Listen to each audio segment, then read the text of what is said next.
Hello everyone, welcome to Chandini Kitchen. என்னோட சேனலை நீங்க இப்போதான் ஃபர்ஸ்ட் டைம் பார்க்குறீங்கன்னா மறக்காம சேனலை சப்ஸ்கிரைப் பண்ணிக்கோங்க. கூடவே இருக்க பெல் பட்டனையும் பிரஸ் பண்ணிக்கோங்க. இன்னைக்கு நம்ம பார்க்க போற ரெசிபி பேச்சுலர்ஸ் எல்லாம் ஈஸியா பண்ணக்கூடிய பிரியாணி ரெசிபி, மட்டன் பிரியாணி ரெசிபியும் ஒரு பைனாப்பிள் கேசரியும் பண்ண போறோம். இது எப்படி பண்றதுன்னு பார்க்கலாம். வாங்க வீடியோக்குள்ள போலாம்.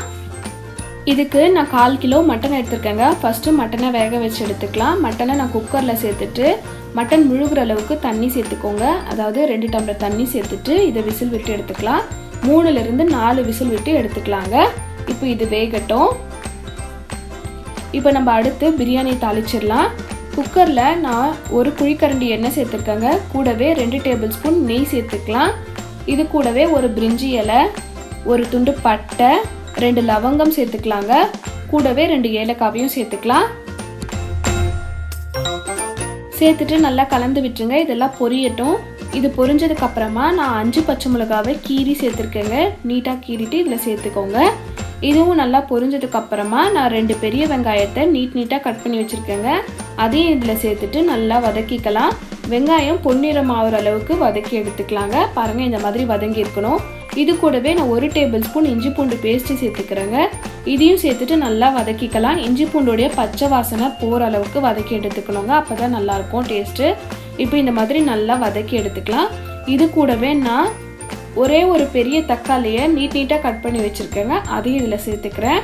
தக்காளி ரொம்ப சேர்க்க வேணாம், ஒரு தக்காளி சேர்த்தா போதுமானது. இப்போ இதையும் சேர்த்துட்டு நல்லா வதக்கி எடுத்துக்கலாங்க. இந்த மாதிரி நல்லா வதங்கினதுக்கப்புறமா ஒரு புடி புதினா சேர்த்துக்கிறேங்க. நம்ம கையளவு ஒரு புடி புதினா எடுத்துருக்கேங்க. அதை இந்த மாதிரி சேர்த்துட்டு நல்லா வதக்கி விட்டுருங்க. நல்லா வதங்கினதுக்கப்புறமா இதுக்கு தேவையான அளவு உப்பு சேர்த்துக்கலாம்.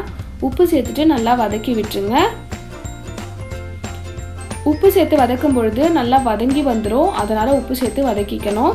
இப்போ இந்த மாதிரி வதங்கினதுக்கப்புறமா புளிப்பில்லாத தயிர் நான் 1/4 கப் சேர்த்துக்கிறேங்க.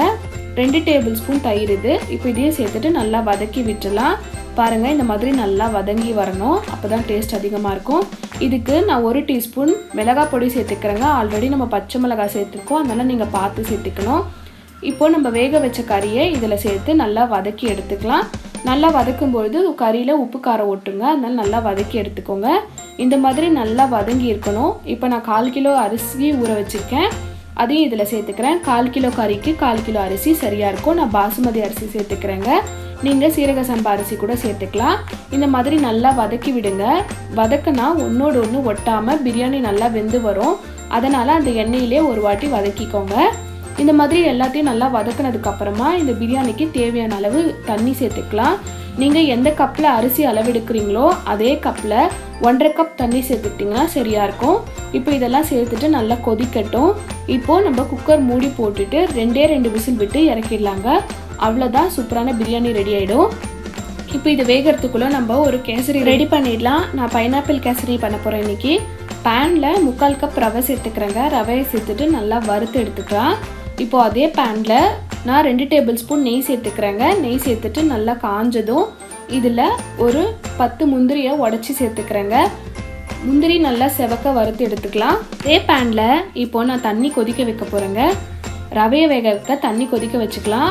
1/2 கப் தண்ணி சேர்த்துக்க போகிறேங்க. 3/4 கப் ரவைக்கு 1/2 கப் தண்ணி சரியாக இருக்கும். இப்போ இந்த தண்ணி நல்லா கொதிச்சதுக்கப்புறமா நம்ம வறுத்து வச்சுருக்க ரவையை கொட்டி நல்லா கலந்துக்கலாம். கட்டிகள் இல்லாமல் கலந்துக்கோங்க. இது 5 நிமிஷம் வேகட்டும், அதனால் தட்டு போட்டு மூடி வச்சிடலாம். ஆயிடுச்சுங்க, நல்லா வெந்திருக்கு. இப்போ இதில் நம்ம சர்க்கரையை சேர்த்துக்கலாம். நான் 1 கப் சர்க்கரை சேர்த்துக்கிறேங்க. சர்க்கரையை சேர்த்துட்டு நல்லா கலந்து விட்டுலாம். இந்த மாதிரி நல்லா கலந்து சர்க்கரைலாம் நல்லா கரைஞ்சி வரணுங்க. கைவிடாமல் கலரிட்டே இருங்க. அதுவே நம்ம இப்போ பைனாப்பிள் சேர்த்துக்க போகிறோங்க. நான் பைனாப்பிளை 1/2 மணி நேரத்துக்கு முன்னாடியே குட்டி குட்டியாக கட் பண்ணி 2 டேபிள் ஸ்பூன் சுகரில் ஊற வச்சு வச்சுருந்தேன். அதையும் இதில் சேர்த்துக்கிறேங்க. இதை நல்லா கலந்து விட்டுருங்க. இந்த மாதிரி நல்லா கலந்து வரணும். பைனாப்பிளும் ரவையும் நல்லா கலந்து வரணும். பாருங்கள், இந்த மாதிரி நல்லா கலந்து வந்ததுக்கப்புறமா நான் கொஞ்சமாக ஃபுட் கலர் சேர்த்துக்கிறேன். எல்லோ ஃபுட் கலர் சேர்த்துக்கிறேங்க. உங்களுக்கு விருப்பம் இல்லைன்னா நீங்கள் இந்த இதை ஸ்கிப் பண்ணிடலாம். இப்போ இதை நல்லா கலந்து விட்டுருங்க. இது நல்லா கலந்ததுக்கப்புறமா இது கூடவே நம்ம வறுத்து வச்ச முந்திரியை இதில் சேர்த்துக்கிறேன். நெய்யோடு சேர்த்துக்கோங்க. இதையும் நல்லா கலந்து விட்டுலாம். இந்த மாதிரி நல்லா கலந்ததுக்கப்புறமா இது கூடவே நான் இப்போ 1/2 டீஸ்பூன் பைனாப்பிள் எசன்ஸ் சேர்த்துக்கிறேங்க. இது கண்டிப்பாக சேர்த்துக்கணும், அப்போ தான் நல்லா வாசனையாக இருக்கும். இப்போ இந்த மாதிரி நல்லா கலந்ததுக்கப்புறமா நான் இது கூட குக்கிங் ஆயில் சேர்த்துக்க போகிறேங்க. நான் ஆல்ரெடி ரவா கேசரி போஸ்ட் பண்ணியிருக்கேன், அதிலே சொல்லியிருப்பேன். இந்த மாதிரி ஆயில் சேர்த்து பண்ணும்போது ரொம்ப நல்லாயிருக்கும். அதனால் இப்போ இதில் நான் 5 டேபிள் ஸ்பூன் ஆயில் சேர்த்துக்கிறேங்க. சேர்த்துட்டு நல்லா கலந்து விட்டுருங்க. அவ்வளோதான், சூப்பரான பைனாப்பிள் கேசரி ரெடி ஆயிடுச்சு. பிரியாணி வேகிறதுக்குள்ளே இந்த கேசரி நம்ம ரெடி பண்ணி எடுத்துடலாம். இந்த மாதிரி நல்லா கலந்துட்டு இதை பரிமாறிக்கலாங்க. இப்போது பிரியாணியும் வெந்துருச்சுங்க. 2 விசில் வந்து ப்ரெஷர் அடங்கிடுச்சு. ஓப்பன் பண்ணி நம்ம கலரிக்கலாம். இதை பொறுமையாக கலரிக்கணுங்க, ரொம்ப அழுத்தி கலரக்கூடாது, இல்லைனா சாதம் உடஞ்சிரும். அவ்வளோதாங்க. இப்போ இதை நம்ம சர்வ் பண்ணிக்கலாம். இப்போ நான் பிளேட்டில் நம்ம ரெடி பண்ண பிரியாணி கூட ஆனியன் ரைத்தா வச்சு சர்வ் பண்ணுறேங்க.